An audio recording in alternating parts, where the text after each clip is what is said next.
Bom dia a todos, estamos ao vivo para mais uma transmissão do Bate-Papo FGV. Para quem não conhece, o Bate-Papo FGV recebe especialistas da Fundação Getúlio Vargas para falar sobre os assuntos do momento, sobre os últimos acontecimentos e os temas de interesse em geral. Para isso, hoje a gente vai falar sobre as eleições da França, o resultado das eleições, e para isso a gente trouxe aqui um convidado, o professor Renato Flores, que é diretor do Núcleo de Prospecção e Inteligência da FGV. Obrigada, professor, pela presença. Lembrando a vocês que podem enviar perguntas ao longo da transmissão. Vamos lá, primeira pergunta. Professor, você acredita que o resultado das eleições francesas realizadas no último dia 7, com a vitória do Macron, candidato de centro-direita, já era esperado? De certa forma, sim. Todas as pesquisas apontavam para uma vitória do candidato Macron. Embora eu acho que havia uma pequena probabilidade da vitória da senhora Le Pen, mas a vitória do Macron era de uma certa forma esperada. O que eu acho que é importante ressaltar é que a senhora Le Pen conseguiu os votos de 1/3 do eleitorado francês. Certo.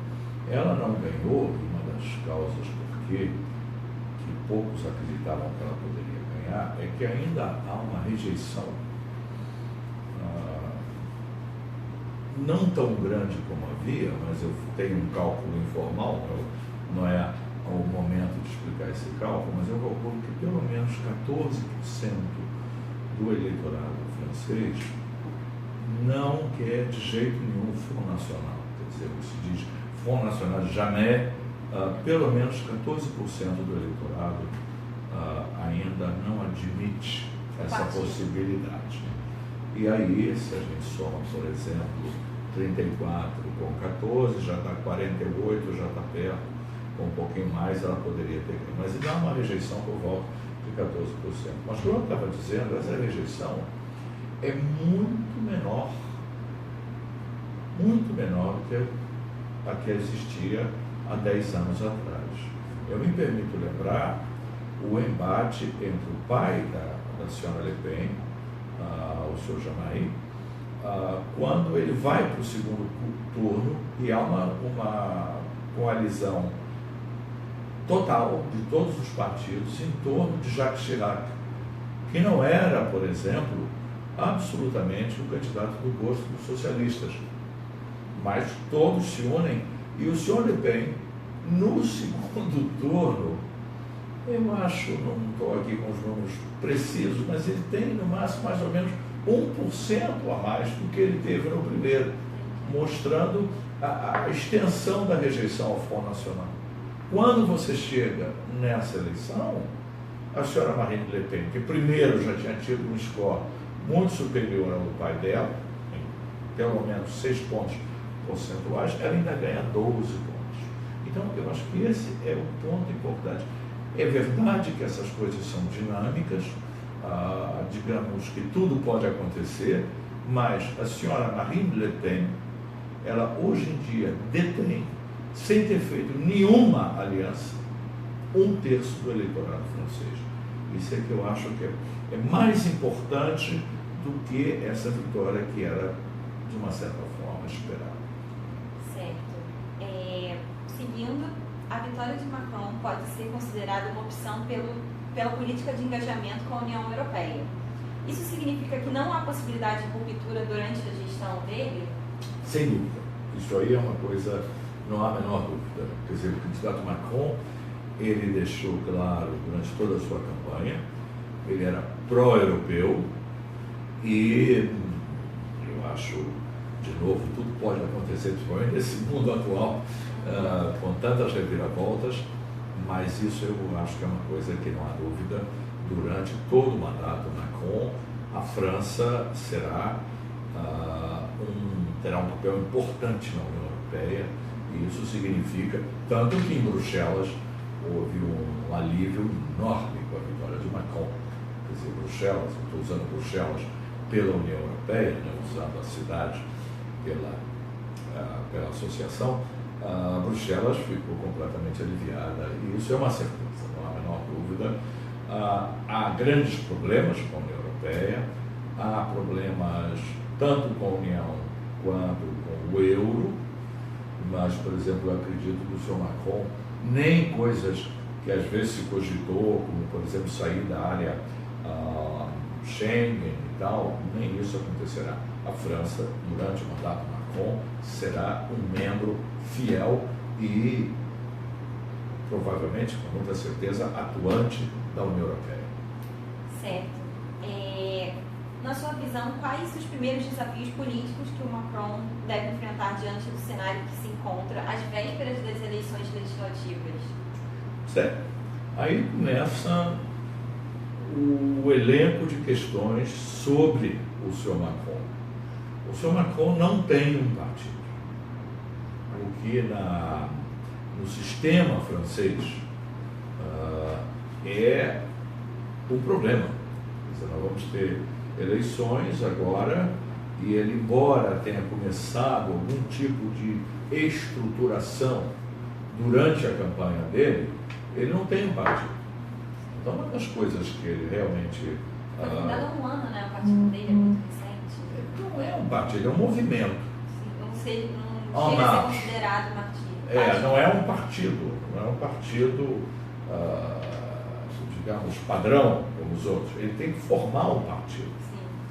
Como é que vai ser isso? Ou ele vai ganhar a adesão de outros partidos de uma forma que supra essa ausência de partido? Nós não sabemos. E as eleições estão aí. O Front Nacional tem 1/3 do eleitorado. O senhor Mélenchon, que foi também um outro resultado interessante dessa eleição, teve uma parte significativa de votos. Como é que vai ser isso? Eu acho que o primeiro problema é esse, quer dizer, há um risco dele ter uma assembleia muito fragmentada que vai, digamos assim, não vai ser contrária a ele, mas vai criar dificuldades, quer dizer, cada ação, cada medida importante que ele tiver, vai lhe ser muito penoso para conseguir efetivar. Né? Então, isso é um problema sério e eu acho que é uma medida urgente que ele vai precisar tomar. A outra questão é a questão econômica. A França não está bem. O senhor Macron tem o apoio do sistema financeiro, não só francês como europeu, eu diria até internacional. Isso ajuda, mas isso não é suficiente. Isso é uma condição necessária, mas é longe de ser uma condição suficiente. Quer dizer, terá que ser muito sábio em termos das medidas que ele vai tomar, porque tem que haver uma melhoria da condição econômica, o que é uma incógnita. E a outra questão é a questão que talvez seja melhor nós falarmos depois, que é a questão do terrorismo migração. Essa junção que se faz, às vezes exagerada, embora sejam fenômenos relacionados, ele não se sabe qual vai ser a política dele com relação à questão de migração e terrorismo. Então ele recebe uma presidência com um trio de desafios, sem entrar em detalhes, como esses desafios se desdobram, e outros muito difíceis. E ele vai ter que arregaçar as mangas já e enfrentar essas áreas que são áreas distintas. Certo. Você começou a falar um pouco sobre essa questão da economia.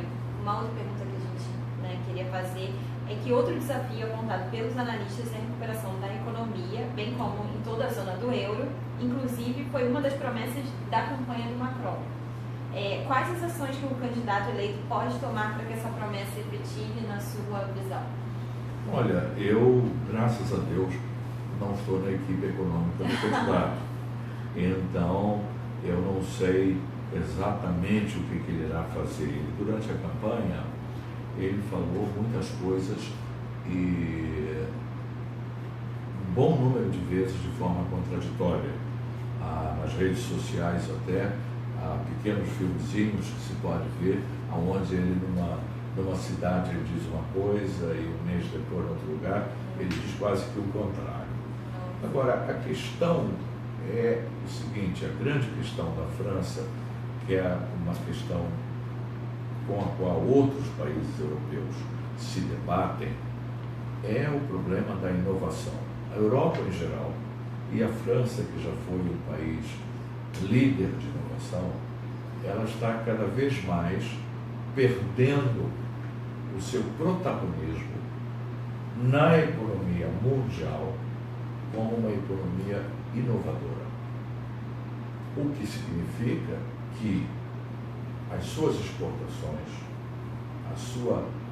o seu posicionamento na economia internacional, ele está ficando cada vez mais tímido.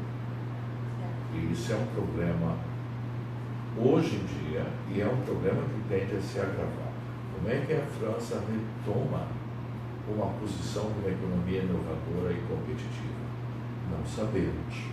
Ela hoje em dia, ela ainda tem, por exemplo, vou dar um exemplo que as pessoas esquecem, embora conhecido por muita gente, e muito repousando na sua tradição de qualidade, ela ainda é ajudada muito, por exemplo, pelo setor de bens de luxo.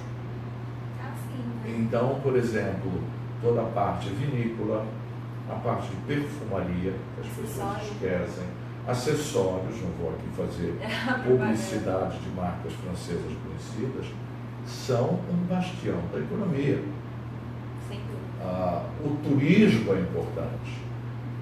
Uma vergonha para nós brasileiros, que poderíamos ter uma política de turismo muito mais inteligente, mas que trouxesse, que não fosse predatória e trouxesse mais recursos ao nosso país.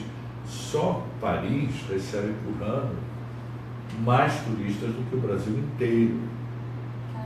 Obviamente, Paris tem um nome que remonta a séculos, mas, por exemplo, o turismo francês sofreu muito com os ataques terroristas. Não é à toa que Portugal, hoje em dia, é uma destinação chave na Europa, inclusive para os franceses. Então nós tivemos europeus de várias partes, indo a Portugal, que graças a Deus e que isso não ocorra, que não há atentados terroristas em Portugal. Então o turismo, nisso houve aquele episódio dramático. Isso foi um embate para o turismo francês, que é importante para a economia. A França ainda é competitiva também na indústria de defesa. Ela é competitiva nessa área.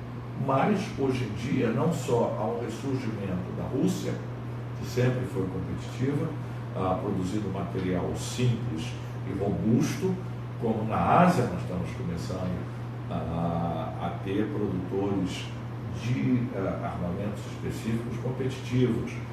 O Brasil quer voltar a ter um lugar de destaque nessa indústria, que é uma indústria que nos entristece muito, mas é uma realidade do mundo, uma indústria importante. Quer dizer, isso não se muda amanhã. O senhor Macron, se ele tiver um pensamento mais estratégico, ele deverá envidar esforços para mudar essa tendência da economia francesa. Há questões laborais. A França, a situação melhorou, mas a França continua um país a não oferecer oportunidade aos recém-formados, o que é uma tragédia. Um país que tem escolas de altíssimo nível continua gerando uma população de jovens, dos 20 até quase os 30 anos, que está tendo uma dificuldade. Quer dizer, se nós segmentamos o desemprego francês, ele ainda é mais agudo no segmento, na faixa etária dos jovens. Criar emprego. E ele, como ele será um pró-europeu de carteirinha, ele ficará sempre com graus de liberdade diminuídos pela sua pertinência à política macroeconômica geral da zona euro. Ou seja, como é que ele vai resolver esse quebra-cabeça?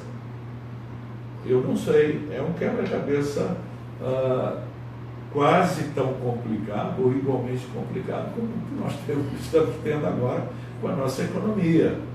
Ele vai fazer, claro, como todo presidente, vai fazer algumas medidas bombásticas e tal, mas eu acho que nós vamos julgar a atuação dele na área econômica daqui a um ano, vamos ver o que ele vai conseguir de concreto. Só o futuro vai dizer. Hein? Só o futuro que vai dizer o que pode acontecer. E com a França, que ela sempre foi mais ou menos ideologicamente fragmentada, quer dizer, porque a França, como vários outros países, ela está sofrendo um processo de mutação. Então nós temos essa ascensão do velho comunismo honesto e querendo ter uma visão moderna, né, socialista, mais no sentido mais clássico, comunista, e pensando no país. Nós temos um partido socialista em franca decadência, que vai querer se reerguer. Nós temos um problema com a direita, com os republicanos, quer dizer, o candidato republicano, eu acho que fez um estrago de longo alcance no partido, e temos esse Front Nacional como Deus. Quer dizer, e com que assembleia ele vai ter? Quer dizer, qual vai ser a margem de manobra que ele vai ter para fazer passar políticas realmente ousadas? Eu acho que ele vai tentar, porque é no estilo dele, mas eu não sei. E eu acho que nós vamos ter que esperar um pouco, um ano, para ver como é que ele evolui. Principalmente também pela dependência dele à economia europeia, que não está bem.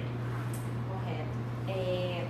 Para quem chegou agora, estamos falando sobre o resultado das eleições da França, com o professor Renato Flores, que é diretor do Núcleo de Prospecção e Inteligência Internacional da FGV. Lembrando que vocês podem mandar as perguntas ao longo da transmissão. E nós já recebemos aqui algumas perguntas, professor. É um assunto, né, tão interessante, as pessoas realmente participam. A primeira pergunta do nosso espectador, falando: os resultados na Holanda e na França conseguem conter a ameaça, entre aspas, né, ameaça populista na Europa, na sua opinião? Não acho. Não acho. Se você quiser olhar por um lado, digamos, otimista, para quem está preocupado com uma radicalização, simplesmente eles desaceleraram um pouco a velocidade dessa entrada. Na Holanda, o candidato que perdeu, quer dizer, o sistema holandês, ele é um pouco peculiar. Então, também quem conhecia o sistema holandês era um pouco esperado, era um pouco difícil que ele ganhasse. Mas ele mostra que ele tem uma fração considerável do eleitorado. Quer dizer, perder, como as pessoas às vezes ficavam tão desesperadas com esses candidatos, com plataformas bem diferenciadas do status quo, as pessoas estão associando uma vitória com, digamos assim, a extinção daquele movimento. Nada disso. O movimento na Holanda continua muito forte. Está lá. É como na Áustria. Na Áustria, o candidato mais ligado à visão europeizante, ao status quo europeu, ganhou, mas ganhou por um ponto percentual. Quer dizer, a metade da Áustria, praticamente, está do lado do candidato que tinha outra visão. Eu falei aqui no início, a senhora Le Pen detém, no momento, 1/3 do eleitorado francês, sem ter feito, repito, porque eu acho que isso é muito importante, nenhuma aliança. Ela, na campanha, desde o primeiro turno, ela teve ofertas de aliança por partidos menores e por segmentos até de partidos maiores. E ela recusou. Disse não, porque no seu estatuto, no seu programa, há 2 pontos que nós não concordamos. Então, eu não faço aliança com você. Ela foi inflexível. Tanto que quando ela diz após o resultado da eleição, que ela diz, eu vou reestruturar o partido de novo, eu acho que ela vai colocar um pouco mais de abertura ainda no partido. A saída, depois das eleições, da sobrinha dela, que era, até por questões de família, né, sobrinha do senhor Jean-Marie Le Pen, que era representante da ala mais radical, a saída da sobrinha, disse que vai cuidar da família, tem um filho pequenininho, etc. Tal, mas isso é uma desculpa. Eu acho que é mais um sinal que a senhora Le Pen ainda vai flexibilizar mais o partido. Com isso, eu acho que as chances dela para uma próxima eleição aumentam. A questão na Holanda continua. Pode ser que na Holanda a vitória represente uma melhor oportunidade para uma consolidação do lado menos radical holandês, mas não há garantia. A Áustria está lá uma latência total. Quer dizer, não essas vitórias eu olho como uma desaceleração. É como, de repente, o movimento tivesse ganho 100 km por hora e, na realidade, a estrutura, o tecido sociopolítico não permitisse ainda que ele andasse a essa velocidade. Mas eu acho que a questão está aí. Absolutamente, ela continua a se pôr, porque os problemas estão aí. A gente acabou de ver na pergunta anterior como vai ser o desafio econômico para o senhor Macron. Então, os problemas estão aí. Isso não representa o fim de nenhum desses problemas. Certo. Mais uma pergunta que recebemos, né, dos nossos espectadores. A eleição de Macron traz uma tranquilidade para a União Europeia, né? Isso que você já comentou. Como ficariam as relações entre Europa e França se Le Pen saísse vitoriosa?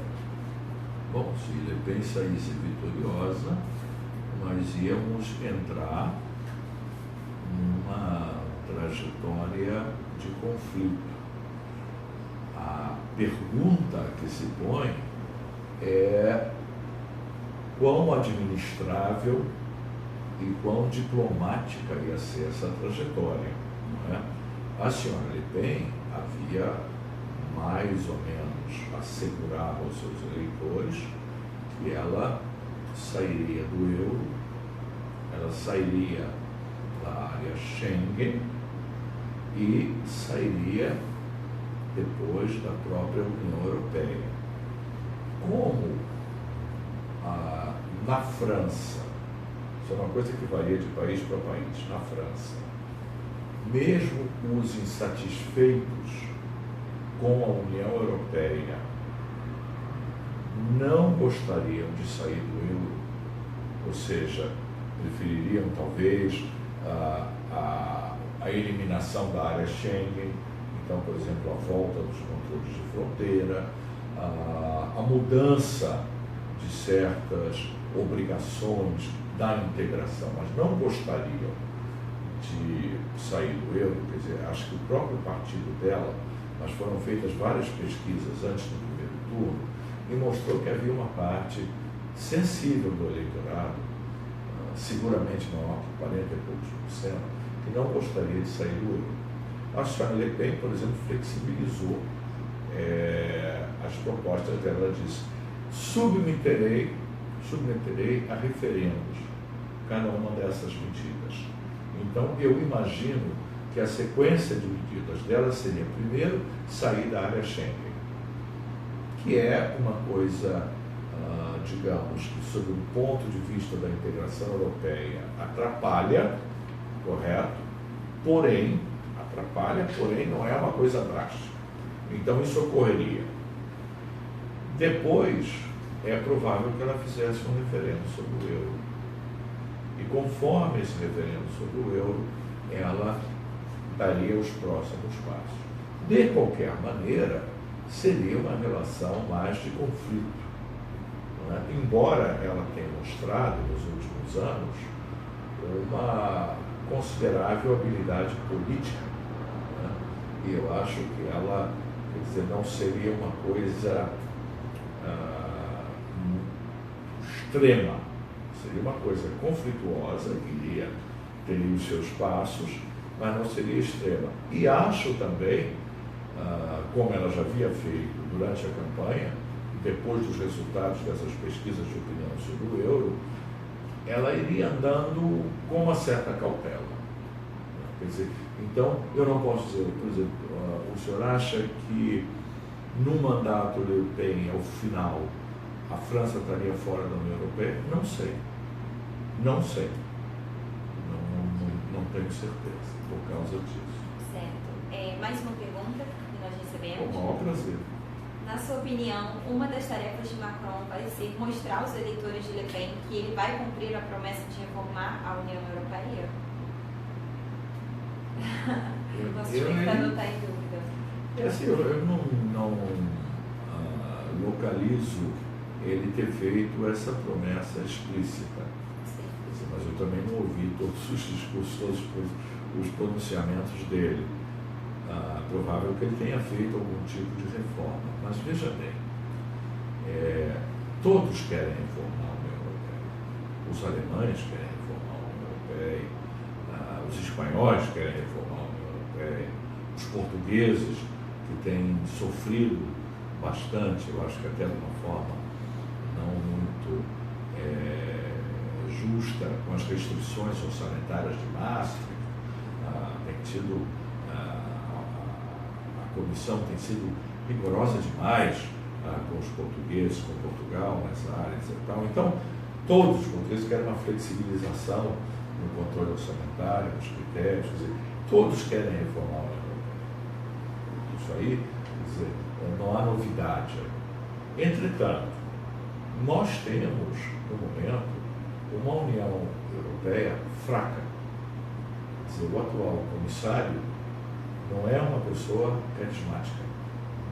Eu não vou entrar, não quero fazer nenhuma crítica leviana ao Sr. Juncker, mas ele não é uma figura carismática e isso é compartilhado por todos. Quer dizer, nós temos um comissariado, obviamente a Comissão Europeia é uma máquina tremenda, muito organizada, com gente de altíssimo nível, mas nós temos uma comissão fraca. E eu comparo, talvez injustamente, o Sr. Juncker com o Sr. Delors.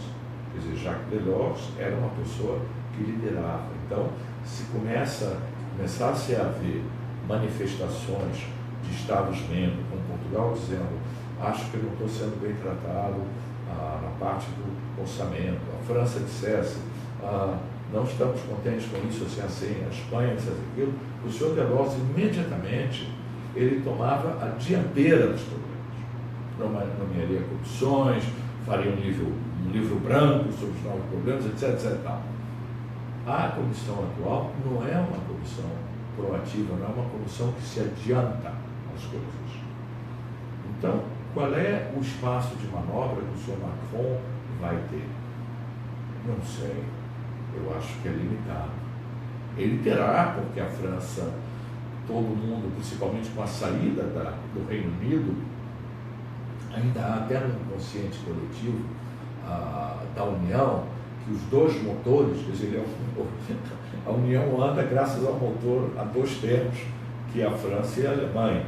Então, alguma margem de manobra ele tem, mas não vejo assim, quer dizer, a França liderar uma reforma da União Europeia com um presidente ocupado com tantas outras coisas, não vejo isso muito claro. Ademais, nós vamos ter eleições alemãs antes de terminar.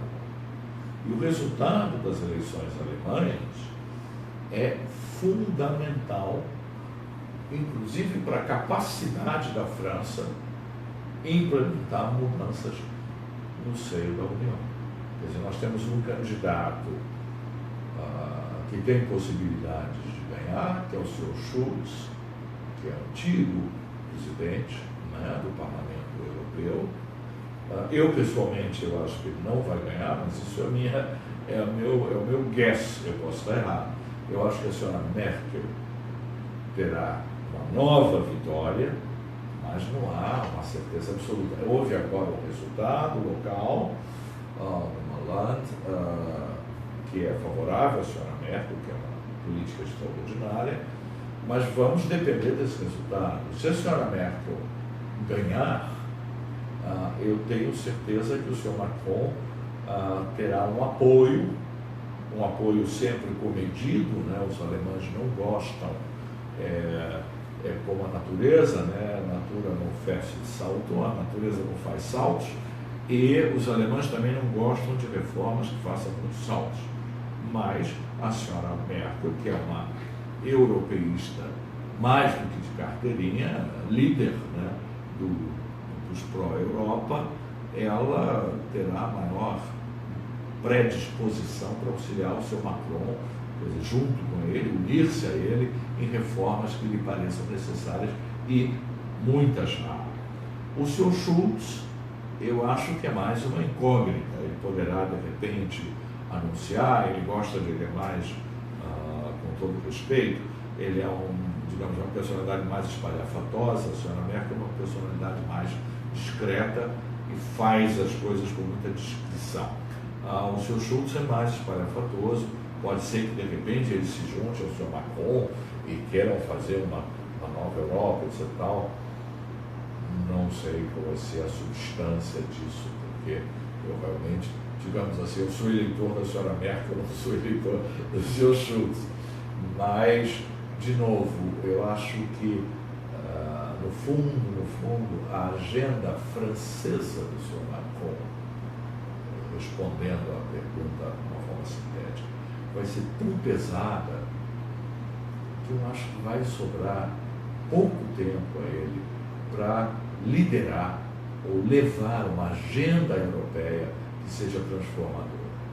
Eu acho que ele vai mais prosseguir numa agenda de apoio, ou eventualmente alguma mudança, alguma tentativa marginal de correção de rumo, mas eu não o vejo, seja com equipe, seja com sustentação política no seio da França, ele ter competência, posso estar enganado, ter competência e tempo. Todos nós que trabalhamos, que temos uma tarefa executiva, sabemos que um dos nossos grandes inimigos é a disponibilidade de tempo. Talvez o tempo dele para que ele lide bem com as duas agendas. E eu acho que ele vai optar, obviamente, pela agenda francesa e por uma agenda, digamos, de apoio e eventuais reformas marginais europeias. Certo. E como o senhor acredita que o presidente irá lidar com a questão do terrorismo recorrente na Europa, principalmente na França? Esse aqui é o grande problema. É o grande problema. Eu acho que aí talvez é um dos maiores desafios dele. Porque vamos fazer o contraste com a senhora Le Pen. A senhora Le Pen tinha uma proposta radical.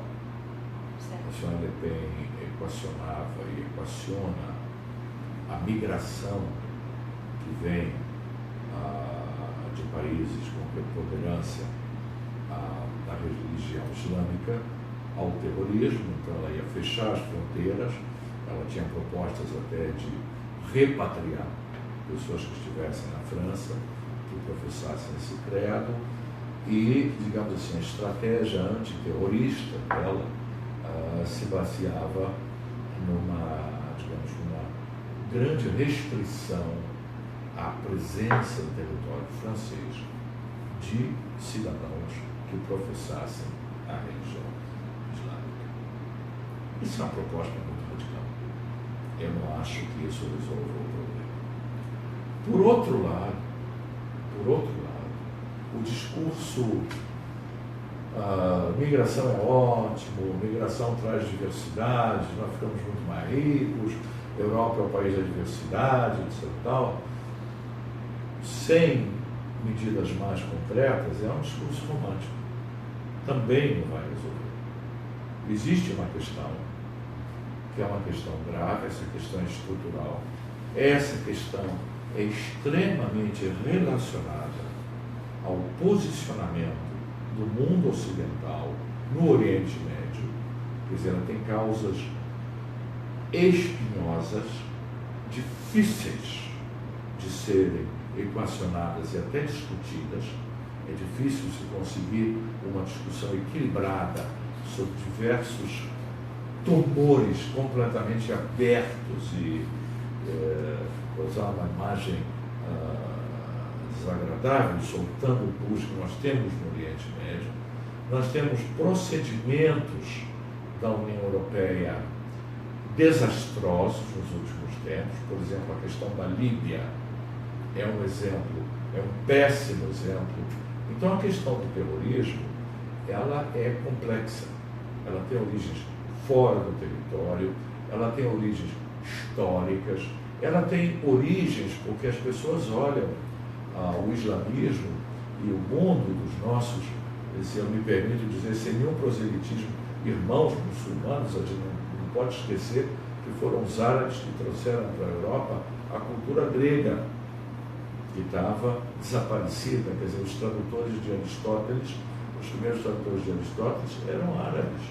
Nós temos que dizer, então a cultura europeia é também, em parte, uma cultura muçulmana. Quer dizer, nós devíamos procurar um caminho mais inteligente com essas relações, e as manifestações terroristas, como quase todas as manifestações terroristas, são fruto de uma parcela diminuta do mundo islâmico, correto? Então, é uma questão, eu não tenho uma solução para essa questão, mas é uma questão difícil que tem que ser tratada com rigor, com cultura e com uma visão estratégica das diversas fontes do terrorismo. Eu não vejo, lamentavelmente, enquanto a senhora Le Pen propõe uma solução 0-1, que não é uma solução, eu não vejo no senhor Macron um delineamento de solução para isso. Então, com muito pesar, eu acho que na questão do terrorismo, eu não vejo mudanças. Então, eu vejo, repito, muito infelizmente, que essa situação, essa tensão, esses desacordos, essa incompreensão, em princípio, tenderá a continuar. Certo. Agora, uma última pergunta que recebemos também dos nossos espectadores. Onde o senhor acha que Macron se encontra entre social-democracia e neoliberalismo? O senhor Macron, ele se encontra muito mais do lado do neoliberalismo. Isso quer dizer, ele pode nuançar, ele pode, durante o seu mandato, e de novo, dependendo da Assembleia com a qual ele terá que lidar, ele pode refazer posições, ele é uma pessoa inteligente, mas ele é muito mais próximo do neoliberalismo do que da social-democracia. Eu penso que isso é bastante claro. Certo. Muito obrigada, professor, pela sua participação. Grande prazer. Obrigada também quem acompanhou a gente até agora. Lembrando que vocês podem continuar acompanhando tudo o que acontece na FGV pelo nosso portal de notícias, fgv.br/fgvnoticias, e pelas redes sociais, fgv.br/redes sociais. Muito obrigada, até a próxima.